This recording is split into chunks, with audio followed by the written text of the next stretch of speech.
Lima Talks speaking. Halo teman-teman, kembali lagi di podcast Lima Talks bersama saya, Anya.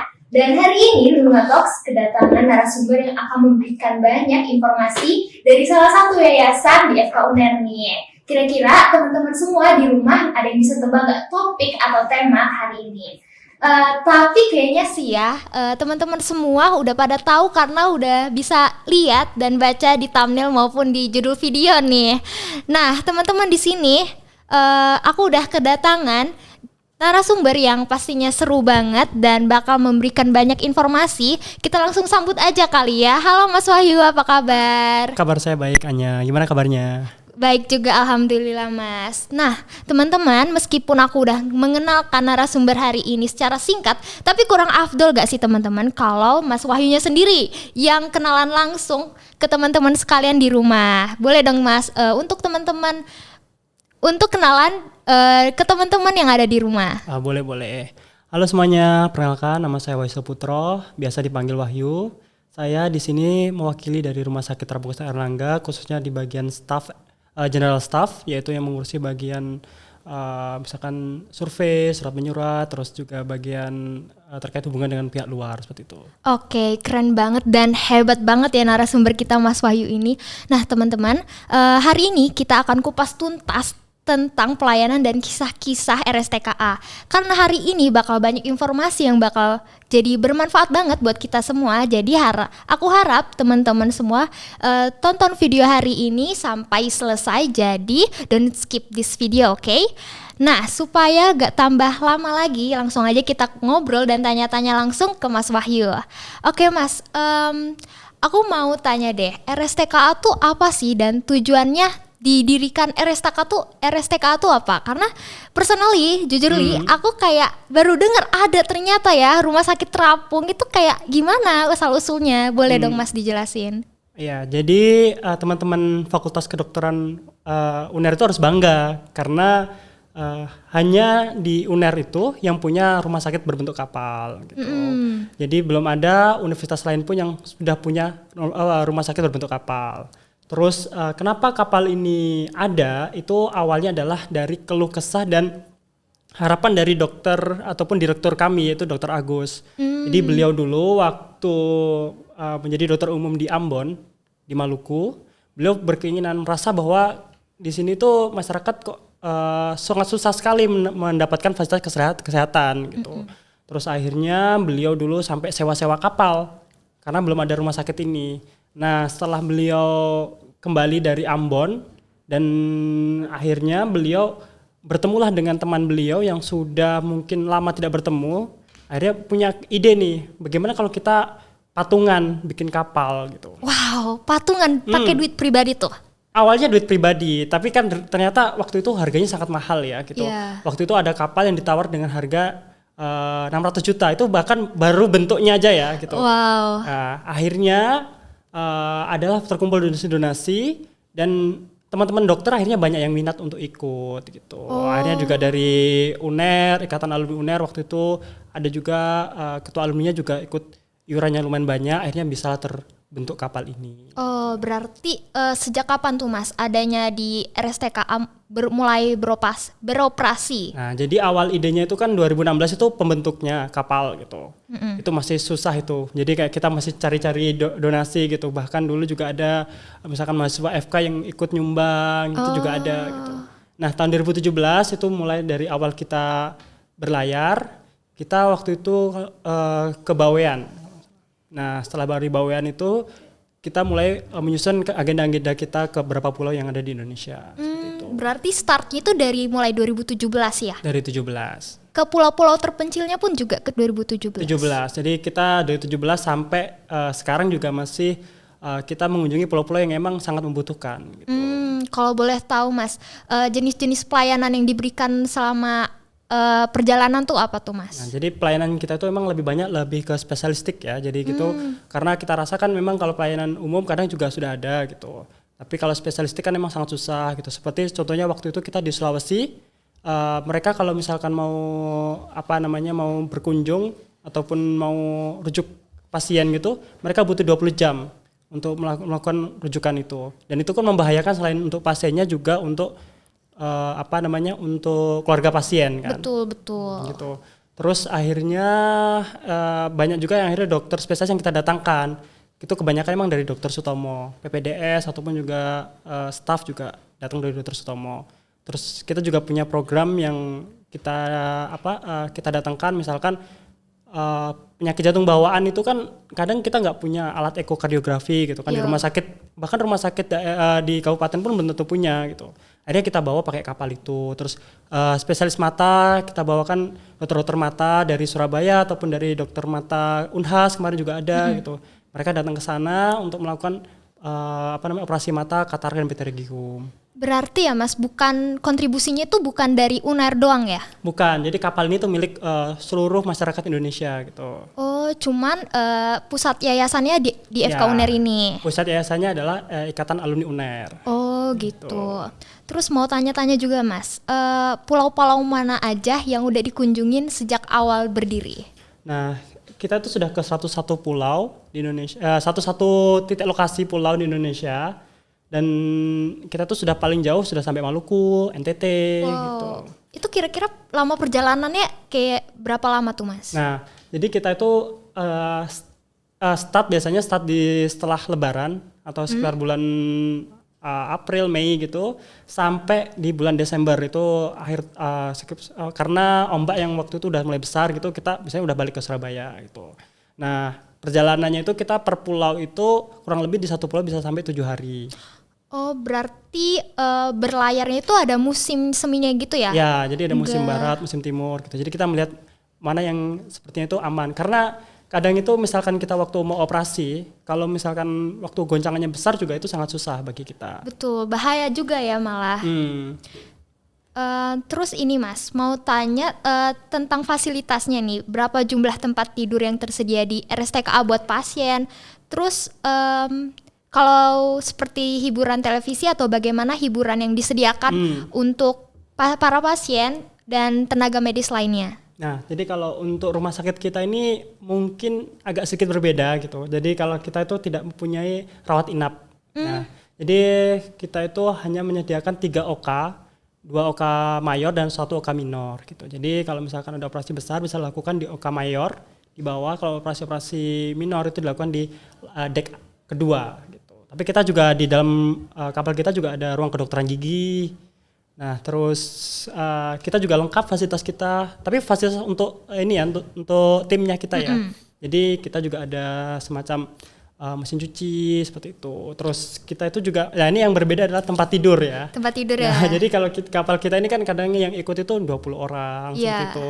Nah, jadi nanti tidurnya bisa di mana aja. Bahkan kadang malah tempat favoritnya itu sangat khusus gitu. Jadi ada yang dibilang itu tidur di bawah bintang-bintang namanya. Waduh, berarti di luar tuh ya? Iya. Jadi di luar di atas deck gitu. Jadi kita lihat bintang-bintang. Gitu. Waduh, hotel bintang 5 sih kalah ya. Terus Mas, pasti dong ada perjuangan-perjuangan dan tantangan yang dihadapi sama tim medis saat mengarungi lautan menuju pulau-pulau terpencil tersebut. Ada cerita gak sih Mas? Nah, jadi biasanya itu yang susah itu kalau misalkan ada bencana kan. Jadi kalau ada bencana itu kita datang tidak melihat musim. Nah, itu yang susah gitu. Jadi kayak kemarin itu waktu kita perjalanan dari Surabaya ke arah waktu itu di Mamuju yang gempa Sulawesi Barat ya. Sulawesi Barat. Nah, itu kita ke sana di waktu momen laut tidak bersahabat itu. Jadi kita berangkat kalau nggak salah dari Surabaya sampai ke Makassar itu sekitar 4 hari 5 hari. Dan waktu perjalanan itu kita terkena badai. Jadi kita nggak bisa melihat apapun gitu. Maksudnya dalam waktu perjalanan itu ya semua kabut gitu. Dan itu gelombang besar. Waduh. Nah, dan kita itu ya itu walaupun sudah sering ikut seperti saya ini tetap mabuk gitu. Ya itu mabukan ya. Iya, tetap sering mutah kayak gitu masih gitu. Itu kan, dan itu kan kadang juga waktu operasi sempat itu ada satu dokter yang muntah sampai 5 kali kayak gitu. Tapi karena kita itu menjalani dengan senang hati ya, jadi ketika ada ditanya, "Dok, ikut lagi gak dok?" gitu. Ikut gas. Ikut lagi gitu. Jadi kayak nggak ada namanya setelah ikut rumah sakit ini terus nggak mau ikut lagi, nggak ada. Karena experience-nya itu mahal ya. Iya, yang satu kan experience bisa menolong orang. Yang kedua kita tuh melihat suatu daerah terpencil itu belum tentu sama dengan bayangan kita waktu di kota. Betul. Nah, waktu di kota kita mikirnya di sana masih ada rumah sakit, di sana masih ada puskesmas. Ternyata waktu ke sana kadang puskesmas aja gak ada gitu. Kadang pustu itu cuma ada satu bidan dalam satu pulau gitu. Nah, mereka juga ya itu kalau mau ngerujuk juga tadi itu susah sekali gitu. Kita juga pernah melakukan semacam kasus yang paling pernah ditangani adalah amputasi. Amputasi. Iya. Jadi pasien itu sudah 3 tahun, kakinya itu terkena infeksi. Nah, selama 3 tahun itu tidak dilakukan penanganan apapun. Karena kita datang ke pulau waktu itu di Masa Lembu, dan itu pasiennya yang datang bukan dari Pulau Masa Lembu, jadi masih 5 jam sampai 8 jam dari Pulau Masa Lembu. Nah, mereka datang ke sana dan bercerita bahwa ini sudah 3 tahun mengalami infeksi ini, jadi tinggal tulangnya waktu itu. Ngeri banget, tinggal tulang, literally tulang. Literally tulang yang fibulanya itu. Waduh, Nah, itu banget. jadi diamputasi waktu itu. Terus aku kayaknya sih Mas Wahyu ini pasti punya banyak pengalaman menarik selama pelayaran. Boleh diceritain, Mas? Ya, jadi awal ikutnya dengan rumah sakit ini tuh juga dibilang nggak secara ini ya, direkrut atau gimana ya. Jadi awalnya itu saya dari perwakilan dari UNER waktu itu datang ke bencana Lombok gitu. Nah, di bencana Lombok itu kita nggak sengaja diminta untuk bekerja sama dengan Rumah Sakit Terapung. Nah, ketika diminta dengan Rumah Sakit Terapung, ya udah selama 7 hari saya menyelesaikan tugas, selesai. Harusnya besok saya kembali. Nah, tapi malamnya itu saya kena gempa 7 SR. Gempa di kapal atau Saya di pulaunya? Di apa namanya? Di pelabuhan. Oh, Jadi benar-benar ngerasa bahwa ini kalau misalkan tsunami ya udah mungkin udah hari terakhir gitu. Iya, jadi nggak ada lagi tempat untuk berlari waktu itu. Nah, besoknya harusnya saya kembali ke Surabaya. Nah, teman saya dari 7 orang itu 6 balik ke Surabaya. Jadi cuma saya memutuskan untuk reschedule tiket waktu itu. gitu. Jadi saya bilang saya kayaknya mungkin bekerja sama dengan Rumah Sakit Terapung aja gitu. Saya bantu-bantu Rumah Sakit Terapung. Nah, setelah itu, akhirnya saya mulai banyak bekerja sama dengan Rumah Sakit Terapung secara pribadi gitu. Akhirnya mulai waktu itu di Gempa Palu, terus akhirnya juga waktu itu seperti di Pulau Kangean, Sapeken, dan akhirnya di pulau-pulau lain. Terus untuk tadi Mas sempat mention kalau bisa ikut ya Mas. Yang bisa ikut itu apakah hanya dokter-dokter atau nunggu rekrutmen aja atau kayak mahasiswa kayak gini tuh masih bisa boleh? Jadi ini teman-teman, kalau misalkan nanti ini, misalkan aku belum dokter, apakah aku bisa ikut gitu? Bisa gitu. Jadi misalkan nanti sesuai dengan kebutuhan kita gitu. Jadi kita setiap tahun kan punya program. Misalkan di tahun kemarin itu programnya penyakit jantung bawaan gitu. Terus program juga ada program stunting kan. Program stunting kan tidak hanya misalkan yang diundang adalah dokter anak gitu kan, tapi juga sebagai edukasi ke ke ibu-ibu PKK kayak gitu kan, bisa dari yang non dokter ataupun juga dokter yang belum lulus gitu. Terus juga kita ada misalkan dokumentasi nih. Nah, dokumentasi itu kita nggak melihat dari misalkan itu harus dokter dan lain-lain kan. Yang penting nanti kita lihat di portofolionya bagus ya, akhirnya kita ajak gitu. Terus kita juga misalkan nanti program kita itu kan nggak hanya terkait terkait medis. Nah, kita non medis juga ada gitu. Misalkan setelah saya survei di sana, atau saya lihat ternyata stunting ini ada kaitan hubungannya ya dengan yang lain gitu. Misalkan berarti kondisi ekonominya kurang bagus gitu kan. Berarti kita datangkanlah orang-orang dari ekonomi. Terus juga misalkan kita lihat ini kok sanitasinya jelek ya. Nah, kita datangkan orang-orang yang bisa terkait sanitasi gitu. Jadi mungkin yang nonton ini nggak hanya anak kedokteran, nanti juga bisa nih misalkan dari fakultasku ini kayaknya bisa ikut nih. Nah, misalnya kita ada namanya program community development. Nah, program community development itu kita bekerja sama dengan fakultas-fakultas yang ada di UNER. Itu bisa dari fakultas perikanan, bisa dari fakultas kesehatan masyarakat, bisa dari fakultas yang lain juga gitu.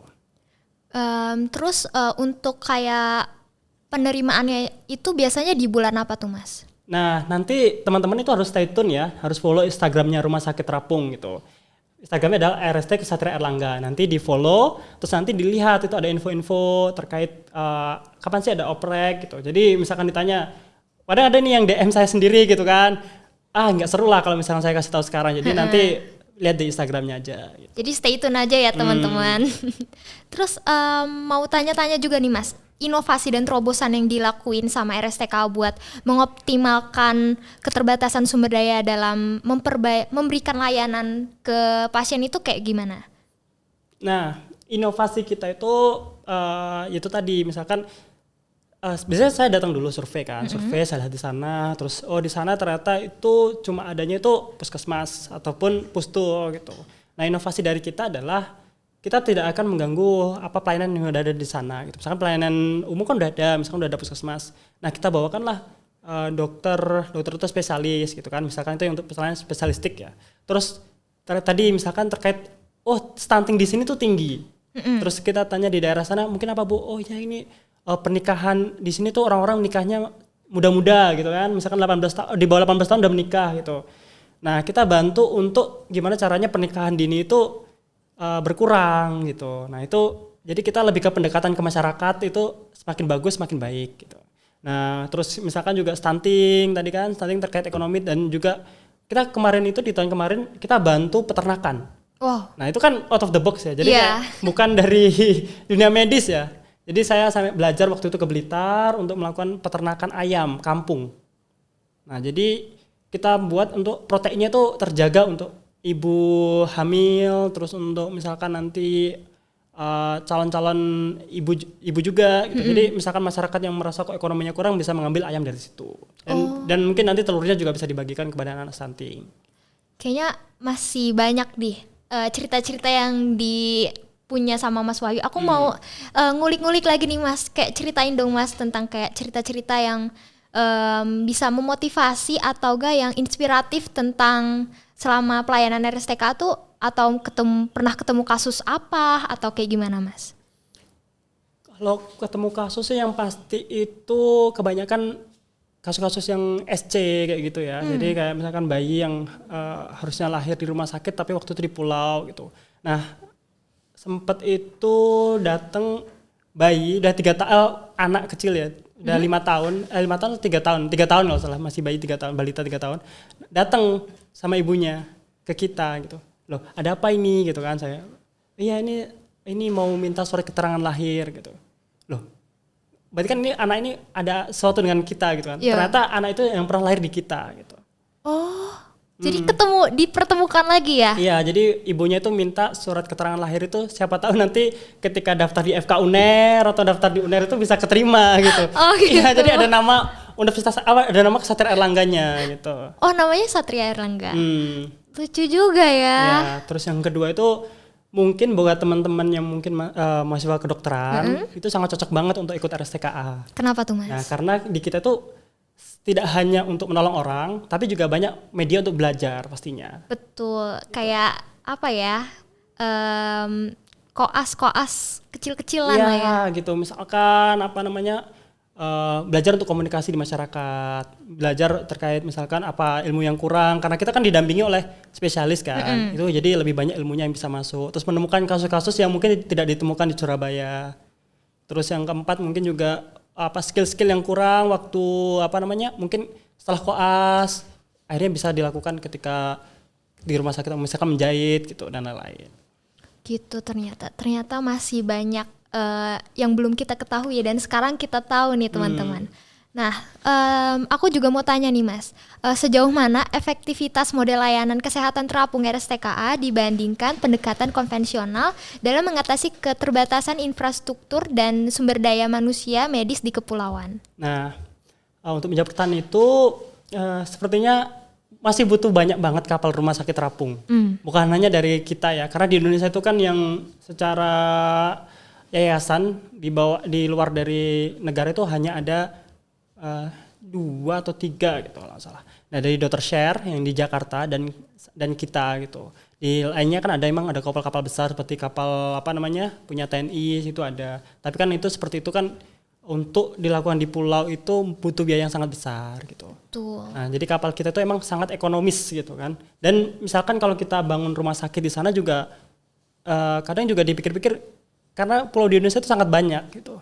Jadi sangat kalau dibilang nanti nggak akurat juga gitu, karena kan harus ada di berapa banyak pulau juga gitu. Tapi kalau misalkan di setiap pulau aja, misalkan ada di berapa pulau gitu ada satu kapal rumah sakit gitu, misalkan di Sumeneb ada satu kapal rumah sakit, ataupun di wilayah Sulawesi ada nanti satu kapal rumah sakit, jadi lebih enak gitu. Betul. Nah itu jadi lebih mudah gitu. Tapi kalau misalkan rumah sakit itu dirasa nanti biaya pembangunannya, terus nanti dokternya juga susah gitu, harus standby di rumah sakit itu. Berarti sangat diperlukan kolaborasi ya Mas? Benar. Jadi selain pembentukan itu juga kolaborasi dengan yayasan lain ataupun juga dengan pemerintahan itu juga perlu. Setelah melakukan pelayanan di RSTK pasti ada evaluasi dong. Nah terus untuk mengukur dampak layanannya secara komprehensif dari aspek peningkatan status kesehatan, produktivitas masyarakat, hingga pertumbuhan ekonomi di lokal pulau-pulau Jawa tuh kayak gimana Mas? Nah, jadi kapal kita tuh kelebihannya kan karena di bawah UNER juga, maksudnya kita tuh dilengkapi dengan dosen-dosen juga gitu. Nah kita juga menunjukkan tim-tim untuk melakukan penelitian gitu. Ya, jadi kapal kita tuh juga sekarang disebut kapal penelitian gitu. Misalkan waktu kemarin itu waktu COVID pandemi itu, kita salah satu programnya kan emang penurunan COVID gitu. Jadi kita melakukan penelitian, terus juga terkait penyuluhan juga terkait COVID, terus kita lihat juga dampaknya. Apakah emang dengan datangnya kita masyarakat mau vaksin apa enggak gitu. Iya. Terus juga misalkan dampak, misalkan kayak stunting itu kan kita melakukan program komprehensifnya dengan itu membuat peternakan itu. Setelah peternakan itu kan bisa kita lihat gitu. Apakah nanti dengan adanya peternakan itu apakah daya stuntingnya akan berkurang apa enggak gitu. Terus juga kita juga bekerja sama kan juga dengan pemerintahan sana juga buat ngecek juga gitu apakah nanti ketika misalkan kita 2 tahun lagi ke sana kita cek lagi datanya gitu. Terus juga kita misalkan kayak ya kemana emang kalau pelayanan medis biasa kan misalkan itu kan bisa langsung selesai ya. Nah tapi kalau misalkan kayak berbentuk stunting ataupun apa namanya seperti pernikahan dini terus juga katarak kayak gitu, kita kan juga cek juga berapa jumlahnya. Misalkan selama kita udah pelayanan selama selesai ini, apakah nanti katarak di selanjutnya akan berkurang apa enggak gitu. Kalau misalkan nggak berkurang, berarti apa skema yang perlu ditambah kayak gitu. Misalkan penyumbangan apa kacamata hitam dan lain-lain. Tapi so far dampak yang sudah kena tuh kayak gimana Mas? Dampak yang udah kena itu malah waktu itu dari waktu bencana sih, jadi gitu. Jadi waktu bencana itu kan di Palu itu masyarakat kehilangan ini kan, kehilangan apa namanya? Rumah. Kehilangan waktu itu malah ini mata pencariannya. Oh iya betul. Gitu. Jadi masyarakat kehilangan waktu itu apa ini? Perahu-perahunya. Nah, waktu itu ya itu kita sumbang perahu-perahu. Terus kayak yang kemarin yang kelihatan juga ya yang waktu pandemi itu. Jadi waktu pandemi itu kalau masalah kesehatan ya akhirnya masyarakat benar-benar dari mungkin 50%-an akhirnya mau vaksin gitu. Karena emang waktu itu banyak hoax yang beredar, terus mungkin tenaga vaksinnya kurang gitu. Betul. Terus kalau tadi kan sempat dimention kita bahas tentang kolaborasi, kerjasama. Terus strategi apa sih Mas yang dilakuin RSTKA buat menjamin keberlanjutan operasional sama perintah swasta masyarakat untuk layanan kesehatan terapung di pulau-pulau? Ya, jadi kalau untuk kolaborasi, jadi bisa dibedakan mungkin ya. Kalau misalkan untuk swasta yaitu misalkan untuk CSR, perusahaan gitu ya, kita mungkin melakukan penyajian data yang bagus gitu. Terus nanti misalkan untuk pemerintah, nah itu yang harus kita jaga, misalkan terkait pelayanannya itu kita pastikan sebelum melakukan pelayanan melakukan survei, melakukan perizinan gitu. Jadi kita urus dulu terkait hal-hal administrasi. Terus setelah itu ya itu tadi nanti kita harus menyesuaikan dengan tentang apa yang mereka butuhkan. Jadi kita datang itu bukan dari misalkan dari Surabaya nih terus kita merasa bahwa kita udah paling benar, terus kita juga udah pelayanan paling bagus gitu. Nah, kita tanyakan dulu di masyarakat sana apa yang dibutuhkan gitu. Tidak semata-mata tiba-tiba kita ke sana udah misalkan bawa stunting ke sana, ternyata di sana pelayanan stuntingnya udah bagus gitu. Jadi kan tidak perlu gitu. Tapi kalau misalkan di sana emang apa yang diperlukan misalkan terkait di sana nggak ada dokter spesialis mata gitu. Akhirnya kita bawakan dokter spesialis mata. Bahkan pernah juga sampai ada waktu itu di Nagekeo di NTT. Jadi mereka itu tidak punya spesialis THT. Nah, setelah datangnya kita, akhirnya ada dokter THT yang mau masuk ke situ. Wow, gitu. Dampaknya sebegitu besar ya ternyata. Yeah. Terus karena ada harapan dong ya Mas. Harapan dan rencana ke depannya tentang pengembangan RSTK dalam memperluas jangkauan di pulau-pulau Indonesia itu seperti apa? Harapan kami mungkin cukup sederhana sebenarnya. Jadi terwujudnya keadilan bagi seluruh rakyat Indonesia gitu kan. Ya, kita berpikirnya bahwa mungkin sudah adil ya di Indonesia ini, mungkin kalau kita di Pulau Jawa gitu ataupun di pulau besar, bahwa pelayanan kesehatan bagus gitu. Misalkan mau berobat ke rumah sakit dekat gitu. Ternyata waktu di pulau ternyata nggak seperti itu gitu kan. Ternyata di sana untuk melakukan pelayanan kesehatan aja kadang harus bertaruh nyawa. Terus juga mungkin dari pemerintah ataupun dari yayasan-yayasan lain banyak yang tergerak juga untuk membuat kapal rumah sakit seperti ini gitu, ataupun dari universitas lain juga tertarik juga gitu kan. Misalkan semakin banyak dari berapa puluh ribu pulau yang ada di Indonesia, misalkan ada aja misalkan 20 kapal lagi mungkin akan lebih mudah gitu. Jadi kita mungkin bisa bagi-bagi tugas kayak gitu. Terus rencana ke depannya kayak saat ini deh, RSTK lagi mempersiapkan apa gitu Mas? Untuk saat ini kita sedang mempersiapkan pelayanan di tahun 2024 gitu. Tahun 2024 ini kita mau ke pulau di sekitar timur ya. Jadi gitu. Jadi biar nanti itu teman-teman bisa melihat di Instagramnya gitu. Jadi bisa ditebaknya nanti aja gitu. Ini sedikit spoiler ya guys. Pokoknya di Indonesia Timur, dan itu salah satunya pulau yang mungkin teman-teman sudah sering dengar gitu. Dan mungkin harapan teman-teman juga bisa ke sana. Wow. Gitu. Jadi pulaunya itu sangat indah dan itu pulau yang mungkin tahun 2023 itu sempat sangat hits gitu. 2024 pun masih sangat hits lah. Waduh, aku dan jadi di sana penasaran. emang nggak ada pelayanan kesehatan. Gitu. Oh, aku jadi makin penasaran sih gitu. Nah, jadi benefitnya juga untuk teman-teman misalkan mau ikut itu selain melakukan pengobatan juga dapat ke pulau-pulau bagus gitu. Bisa foto-foto tuh. Ya bisa foto-foto ataupun snorkeling dan lain-lain gitu. Jadi kita itu kasih fasilitas yang memang karena kita nggak bisa memberi apa-apa ya. Jadi misalkan teman-teman kan nanya, oh enak ya gitu ikut RSTK dapat fee dan lain-lain. Jadi kapal kita itu tidak diberikan fee. Jadi emang setulus hati ya. Ya, jadi benar-benar di sini tuh dari ketulusan teman-teman. Terus juga nanti ketika udah ikut, tapi kita berikan misalkan akomodasi, transportasi kita yang menanggung. Oh, aku juga baru keinget nih, mau nanya Mas. Selama kayak misalnya itu ada 7 hari dalam pelayanan kan, kita berlayar, itu full 7 hari kita melayani atau kayak ada 1 hari kita ada istirahatnya, atau kayak 7 hari ini full day, full seharian kita melayani atau kayak gimana tuh Mas? Jadi gini, jadi teman-teman misalkan berpikir ya, misalkan apakah selama ikut kapal ini akan berlayar menggunakan kapal terus gitu. Itu belum tentu teman-teman. Jadi misalkan kapal ini berangkat nih di bulan Mei gitu, ataupun bulan April ini berangkat misalkan terdekat gitu ke Sumeneb gitu, kepulauan di Sumeneb. Nah nanti ketika mungkin ini kapalnya udah sangat jauh gitu, misalkan udah di NTT ataupun di Maluku, tidak pakai kapal ini lagi, teman-teman berangkatnya langsung menggunakan pesawat ataupun transportasi laut terdekat gitu. Oh. Nah nanti ketika sudah sampai di sana, kita melakukan pelayanan mungkin ya sekitar 5 hari gitu. Nanti akan dibagi, misalkan hari pertama, hari kedua melakukan screening, hari ketiga sampai keempat melakukan operasi gitu kan. Hari kelima cuma visitor. Nah setelah itu baru dapat free kayak gitu. Gitu. Jadi nggak terus-terusan kerja di sana ya? Ya, dan tinggalnya pun kita juga bisa di kapal ataupun di rumah warga kayak gitu. Oke deh. Oke Mas, aku juga mau nanya-nanya nih Mas, ada gak sih cerita lucu dan romantis selama pelayanan di RSTK, ada gak sih Mas? Nah jadi cerita lucu dan romantis itu sebenarnya gak terbayang gitu, misalkan kalau ada yang sampai menikah gitu di kapal kita gitu.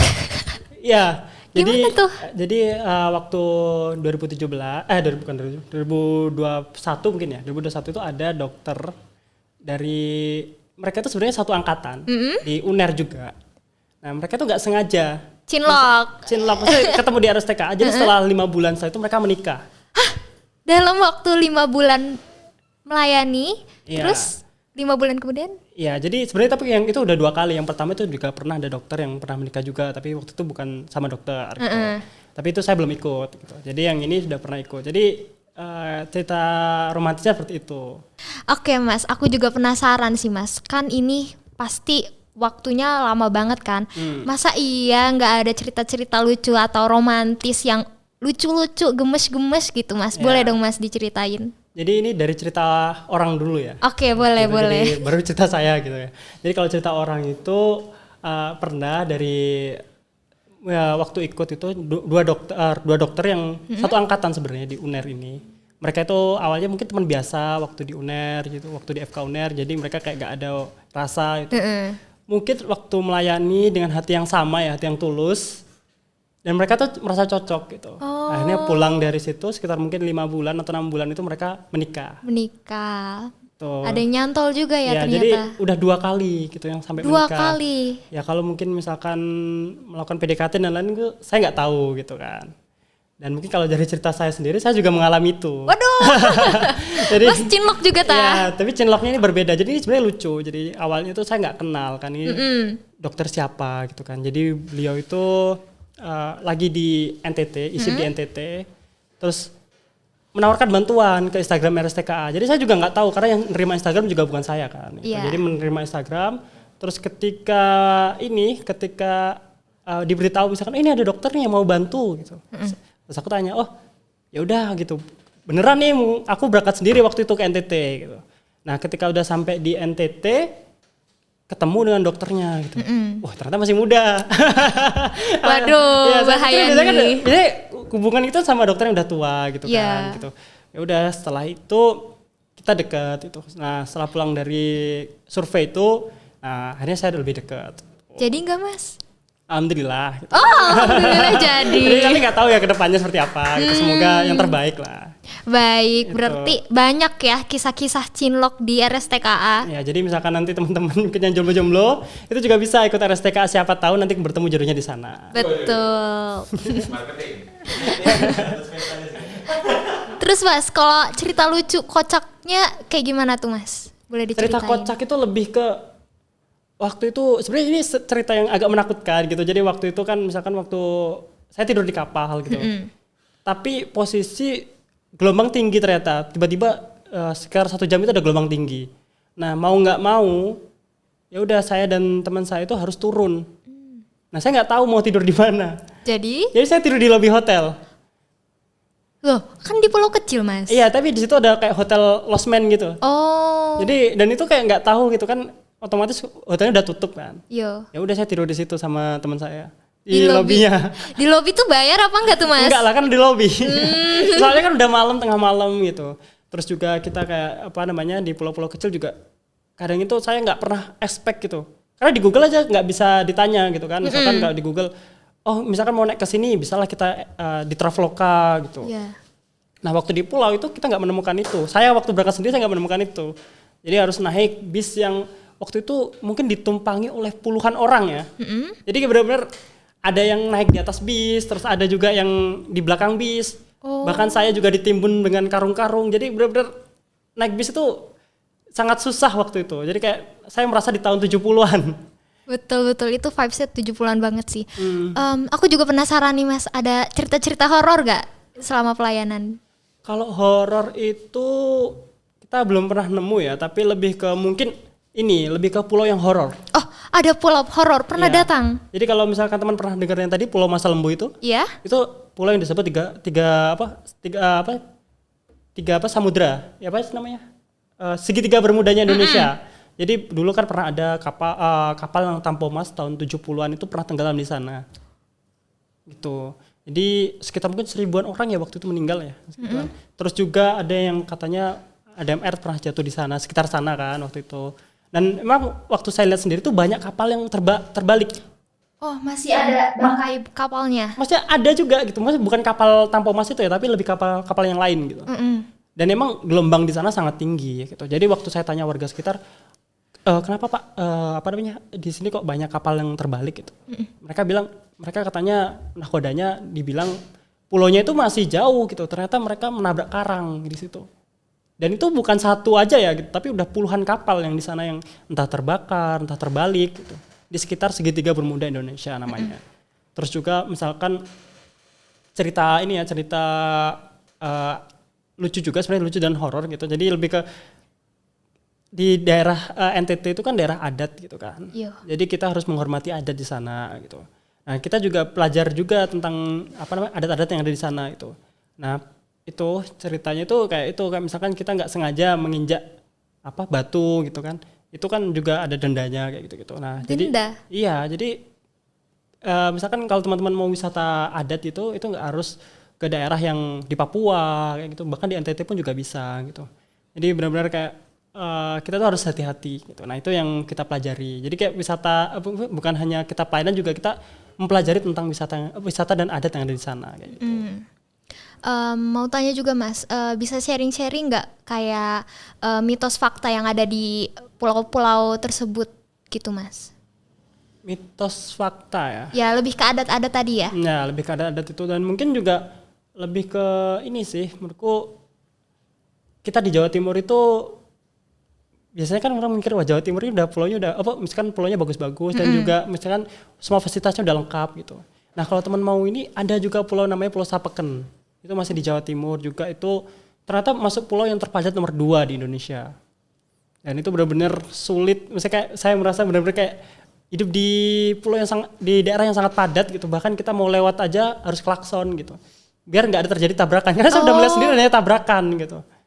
Nah juga, tapi yang jadi masalah di sana mungkin ini apa namanya, kayak fasilitas-fasilitas yang seperti, karena pulau yang sangat padat itu mereka harus relokasi sebenarnya gitu, perlu kayak gitu. Oke, mungkin udah cukup Mas. Ada closing statement gak nih Mas untuk teman-teman semua yang nonton? Oh ya, closing statementnya mungkin kalau misalnya teman-teman dari mahasiswa Fakultas Kedokteran ataupun dari dokter ataupun juga dari fakultas lain yang pengen ikut, silahkan. Kita sangat terbuka sekali sesuai dengan pendaftaran yang dibuka. Betul. Jadi misalkan nanti pendaftaran dari dokter atau pendaftaran penyuluhan ataupun pendaftaran misalkan dokumentasi, itu kan bisa yang non medis gitu kan. Itu mungkin nanti teman-teman bisa cek di Instagram kita, yaitu RST Kesatria Erlangga. Nah nanti juga buat yang lain juga misalkan mau donasi gitu, misalkan aku nggak bisa ikut nih tapi hatiku tergerak untuk bantu, apa sih yang bisa aku lakukan, yaitu dengan membantu donasi gitu. Donasi kita seikhlasnya, ataupun juga misalkan nanti itu seikhlasnya itu bisa dilakukan di langsung di bank kita, ataupun misalkan nanti mau beli merchandise di kita juga bisa gitu. Jadi misalkan aku bangga nih pakai dari kaos dari RST Kesatria Erlangga, ataupun pakai hoodie-nya atau jaketnya dan merchandise lainnya gitu. Oke, seperti itu. Dan terima kasih juga kepada Mas Wahyu sebagai narasumber dan penonton semua yang udah menyaksikan sampai selesai. Dan teman-teman jangan lupa follow sosial media Lingua di @lppmlingua. Sampai jumpa di Lingua Talks episode berikutnya. See you. Dadah. Dadah.